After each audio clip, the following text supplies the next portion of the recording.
శ్రీలంకను దిత్వా తుఫాను వణికిస్తోంది. కొలంబో ఎయిర్పోర్ట్ లో నెల్లూరు వాసులు చిక్కుకున్నారు.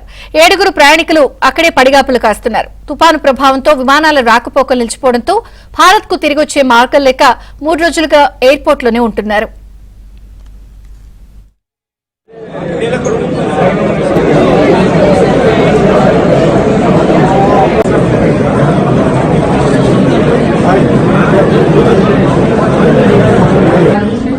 Yo le caía me paga guardiani, si para comandar aquí, yo la caía que vivo guardiani. వచ్చేసి bus office ప్రయత్నించడం వచ్చాము.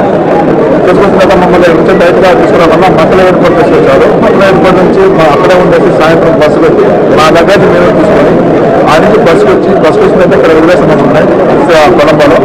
అప్పటి నుంచి మాకు దిగిన నుంచి కానీ అన్నం కానీ నీళ్ళు కానీ ఏమి లేకుండా మమ్మల్ని ఎప్పుడు పెడుతున్నారు. ఈవెన్ వాటర్ కూడా ఉంటుంది చెప్పుని పిలుస్తామని అన్నారు. చాలా వరస్ట్గా మమ్మల్ని రిసీవ్ చేస్తున్నారు. ఇక్కడ మా దగ్గర వచ్చేసి ఇండియన్ కరెన్సీ ఇక్కడ తీసుకోవాలి. ఫుడ్ కూడా కోడి క్లాస్ కూడా తీసుకుంటారు. వాళ్ళ దగ్గర కార్డ్స్ ఫైల్ చేయడం మా దగ్గర కార్డు ట్రాన్స్ఫర్ చేస్తాం. మా దగ్గర చాలా ఇబ్బంది చేస్తారు, గొడవ చేస్తారు. దయచేసి ఏదైనా చేసి మమ్మల్ని ఎక్కడికి తీసుకొచ్చండి. ఎందుకంటే మేము వచ్చింది 12 రోజులు సెలవు మీద వచ్చాము. ఆల్రెడీ 3 రోజులు అయిపోయింది. వాళ్ళు 10 సార్లు అయినప్పుడు క్యాన్సిల్ తప్ప వేరే ఫ్లైట్ డీటెయిల్స్ పెట్టలేదు. చాలా మంది చాలా ఇబ్బంది పడ్డారు. ఇక్కడ దయచేసి యాక్షన్ తీసుకోవాల్సిందే గవర్నమెంట్ మేము కోరుకున్నాము. ఇక కొలంబోలో చిక్కుకున్న తెలుగు ప్రజల విజ్ఞప్తిపై మంత్రి లోకేష్ స్పందించారు. కొలంబో, చెన్నై అధికారులతో సమన్వయం చేయాలని అధికారులను ఆదేశించారు.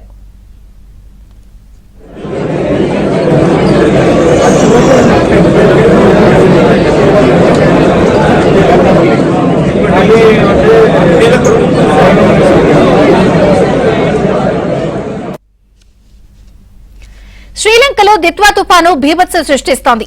వర్షాలు, కొండ చర్యలు విరిగిపట్టడంతో భారీగా ప్రాణ ఆస్తి నష్టం జరిగింది. 100 మందికి పైగా మృతి చెందగా పలువురు గల్లంతయ్యారు. సహాయక చర్యలు కొనసాగుతున్నాయి. వరద ఉధృతికి పలు ప్రాంతాల్లో ఇళ్లు, భవనాలు ధ్వంసమయ్యాయి. తుఫాను ప్రభావంతో వేలాది కుటుంబాలు దిక్కుతోచని స్థితిలో ఉన్నాయి.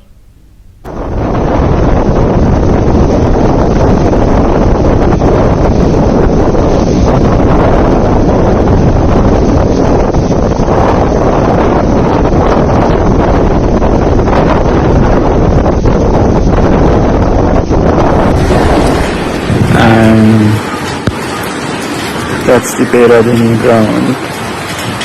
This looks like